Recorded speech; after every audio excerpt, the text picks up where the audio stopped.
Have you ever lost someone you truly cared about, someone you thought you'd never drift away from?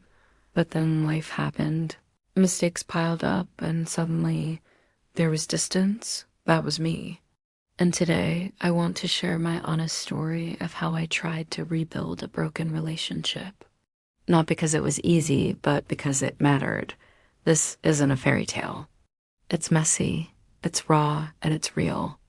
But maybe, just maybe, my story can help you see your own relationships a little differently. A few years ago, I had a friend, someone who wasn't just a friend, but family to me. We shared everything, dreams, struggles, those late night conversations where nothing mattered but the moment. But as time went on, cracks started to show. Misunderstandings turned into arguments, arguments into silence, and silence into, well, almost nothing. Looking back, it wasn't one big event that broke us. It was the little things, the missed calls, the assumptions, the pride of not saying, I'm sorry first. And one day I realized I had lost them. You see, psychologists say relationships rarely shatter overnight. They slowly weaken because of three things: unmet expectations. We expect the other person to understand us without words. Poor communication. We talk, but we don't listen. Ego. The need to be right outweighs the need to be together. And that's exactly what happened with us. There was this one argument about something so small, I can't even remember the details now. But I do remember the words we exchanged. Harsh, unforgiving. Words meant to wound, not heal. After that day, the calls stopped. The messages dried up. And weeks turned into months. The worst part? We lived in the same city, yet we were miles apart emotionally. When a relationship breaks, you don't just lose the person, you lose a part of yourself. I remember lying awake at night, replaying old memories, the laughter, the plans, the bond, and then the silence that replaced it. Psychologists call this ambiguous loss. It's when someone is still alive, still out there, but no longer in your life the way they used to be. And that pain, in some ways, is harder than death because there's no closure.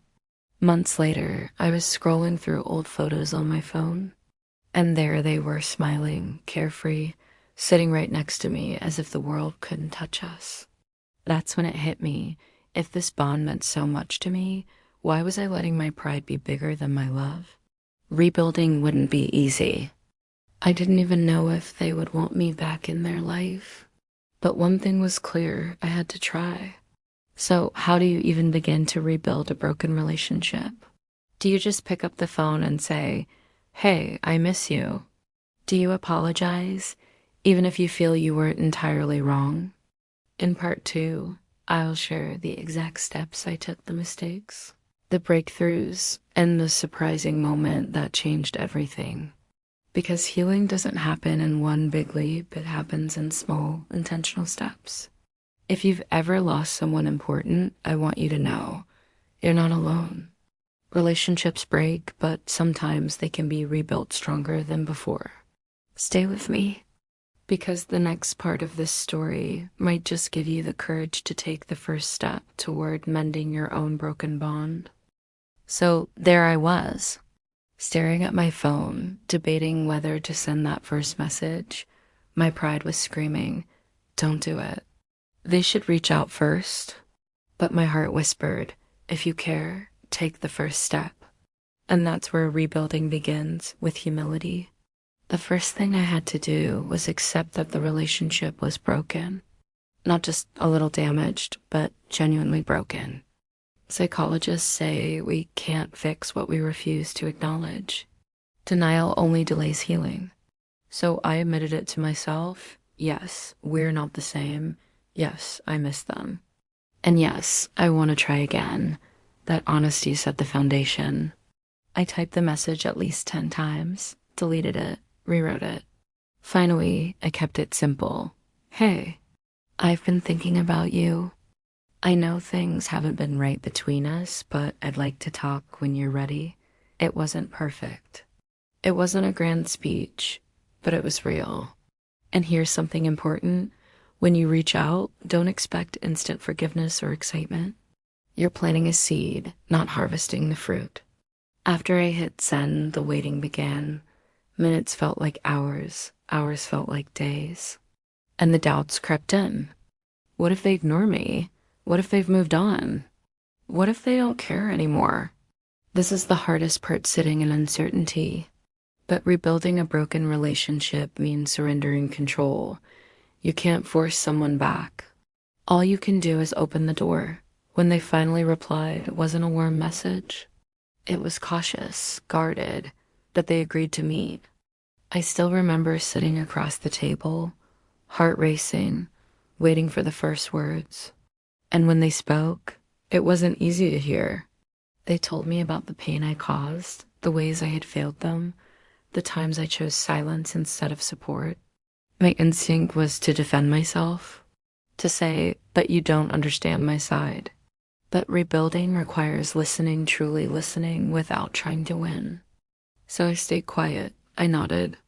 I let them speak, even when it hurt, because sometimes listening is the loudest form of love. The next step was hard, admitting my mistakes. Not half-heartedly. Not, I'm sorry you felt that way. But genuinely, I'm sorry for what I did, and I take full responsibility. Research shows that apologies only work when paired with accountability. People need to hear that you own your actions, not just regret the consequences. So I didn't justify, I didn't excuse, I simply owned it. And slowly, I saw their guard begin to lower. Here's the thing about trust. Once broken, it doesn't come back through promises. It comes back through patterns. So instead of saying, I'll never hurt you again, I started showing up consistently, replying when I said I would, calling when I promised, being present, not distracted, small actions. Every day, that's what rebuilds trust. Weeks later, we were sitting in the same cafe where we once had our biggest fight, and out of nowhere, they laughed. A genuine, unguarded laugh. It was in that moment I realized the bond wasn't gone. It was bruised, yes, but with care, it was healing. That laugh was the breakthrough, the reminder that relationships don't need perfection. They need persistence. But here's the thing. Rebuilding doesn't stop once the first wall comes down. The real challenge is maintaining that connection, preventing old habits from creeping back, and learning how to grow together, not apart. In the final part of this story, I'll share the lessons I learned about keeping a rebuilt relationship strong and the truth about when it's time to let go instead of rebuild. If you're trying to reconnect with someone right now, remember, start small, listen more, take responsibility, and above all, be patient. Healing takes time,